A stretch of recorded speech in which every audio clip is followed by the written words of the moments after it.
Good morning students. 11th class physics में आज अपन एक नया चैप्टर लेंगे। चैप्टर नंबर 8 है गुरुत्वाकर्षण। इससे पहले अपन 3 चैप्टर पढ़ चुके हैं, लेकिन आज एक नया चैप्टर है, अच्छा है, इंटरेस्टिंग चैप्टर है। चैप्टर का नाम है गुरुत्वाकर्षण। इसके बारे में स्टडी करेंगे। यानी गुरुत्वाकर्षण है क्या? यानी कि दो पिंड या ऐसे पिंड जिनमें द्रव्यमान होता हो, उनके मध्य जो बल लगता है उसको गुरुत्वाकर्षण कहते हैं। यानी कि ये जो पिंड है, ये जो चौक है, ऊपर से नीचे आ रहा है, किस बल के कारण आ रहा है? गुरुत्वाकर्षण बल के कारण। यानी कि गुरुत्वाकर्षण बल जो है आकर्षण प्रकृति का है। कौन सी प्रकृति का है? आकर्षण प्रकृति का है। लिखेंगे इसमें हेडिंग गुरुत्वाकर्षण का सार्वत्रिक नियम। गुरुत्वाकर्षण का सार्वत्रिक नियम यानी कि हमारे पास दो पिंड हैं, एक पिंड ये है और दूसरा पिंड ये है। इस पिंड का द्रव्यमान m1 है और इस पिंड का द्रव्यमान m2 है। दोनों पिंडों के यानी कि दोनों पिंडों के सेंटरों से जो दूरी है, सेंटरों की दूरी स्मॉल r है। सेंटरों की दूरी क्या है? Small r।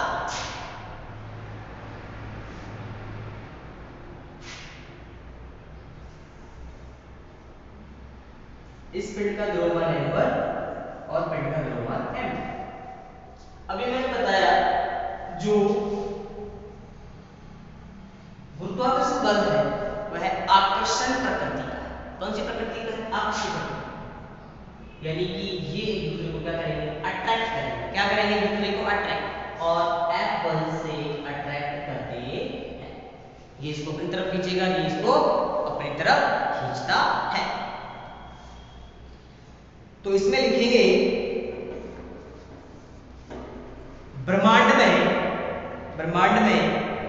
प्रत्येक कण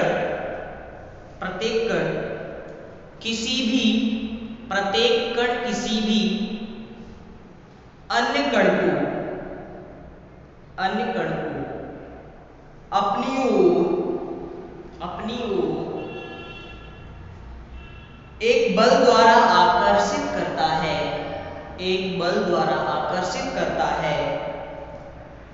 जिसका मान दोनों कणों के द्रव्यमानों के गुणनफल के समानुपाती एवं बीच की दूरी के वर्ग के व्युत्क्रमानुपाती होता है तथा इस बल की दिशा दोनों कणों को मिलाने वाली रेखा की दिशा में होती है।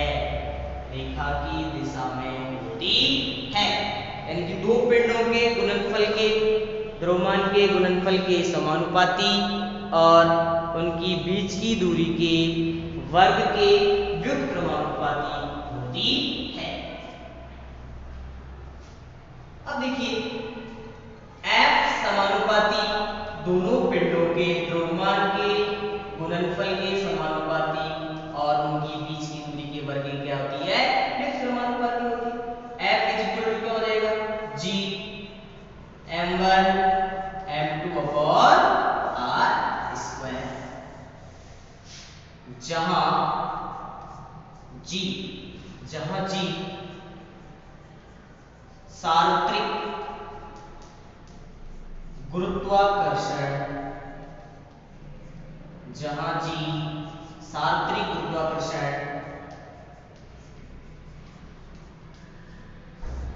नियतांक है।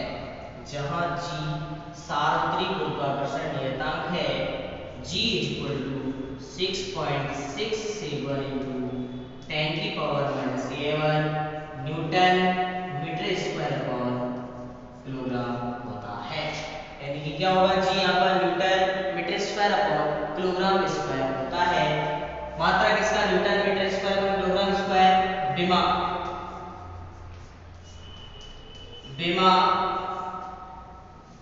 तुमको खुद को लिखनी है कॉपी के अंदर। यानी कि g equal to 6.67 into 10⁻11 newton metre square upon kilogram square होता है। अब देखिए, यदि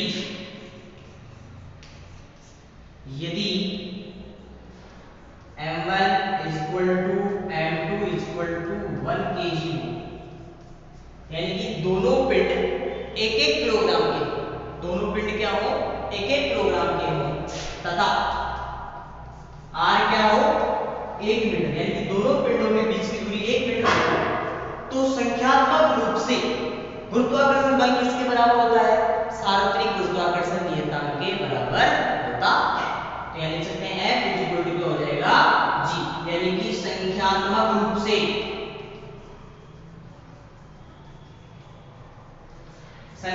रूप से गुरुत्वाकर्षण बल किसके बराबर होता है, सार्वत्रिक गुरुत्वाकर्षण नियतांक के बराबर होता है।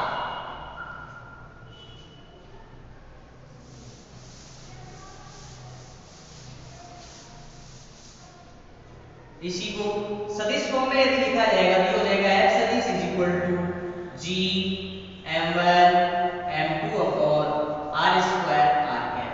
इस प्रकार से भी सदिश फॉर्म में इसको लिखा जा सकता है।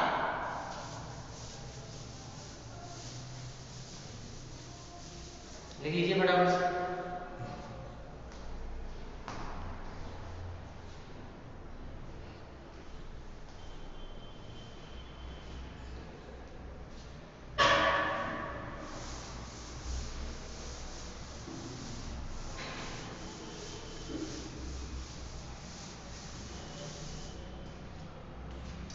इसी का रिलेटिंग है गुरुत्वीय त्वरण स्मॉल g तथा सार्वत्रिक गुरुत्वाकर्षण नियतांक कैपिटल G में संबंध, यानी कि गुरुत्वीय त्वरण g तथा सार्वत्रिक गुरुत्वाकर्षण नियतांक g में संबंध।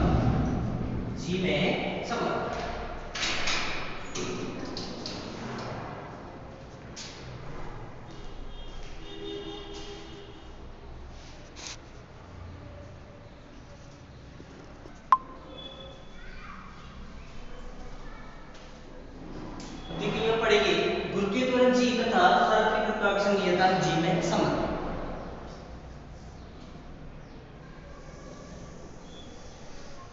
ये हमारी अर्थ है। इस अर्थ के सेंटर पर हमारा मास, पृथ्वी का जो मास है m केंद्रित है। पृथ्वी की जो त्रिज्या होती है वो r होती है। कितनी होती है, r। एक पिंड पृथ्वी की सतह पर रखा हुआ है जिसका द्रव्यमान है स्मॉल m। जिसका द्रव्यमान क्या है, स्मॉल m। तो इनके मध्य लगने वाला गुरुत्वाकर्षण बल Fg is equal to g small m capital M upon दोनों पिंडों के बीच की दूरी r स्क्वायर, समीकरण नंबर 1।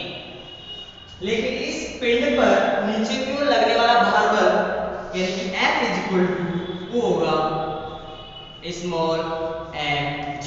Equation number 2। ये भी फोर्स है और ये भी फोर्स है, दोनों को कंपेयर करेंगे। Small mg is equal to हो जाएगा g small m capital M upon r square. Small m से स्मॉल m कैंसिल आउट हो जाएगा, यह होगा g is equal to g capital M upon r square. gm is equal to क्या हो जाएगा, capital M gm upon r square.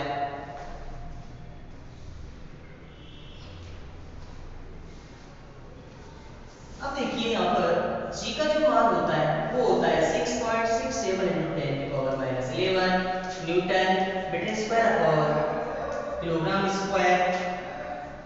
m = 6 × 10⁻24 kilogram. पृथ्वी की जो त्रिज्या होती है 6400 किलोमीटर होती है, लेकिन ये हो जाएगी 6444 या 64 × 10⁵ मीटर। इन सब वैल्यू को इसमें रखेंगे। g = 6.67 × 10⁻11 भाई साहब लैब साहब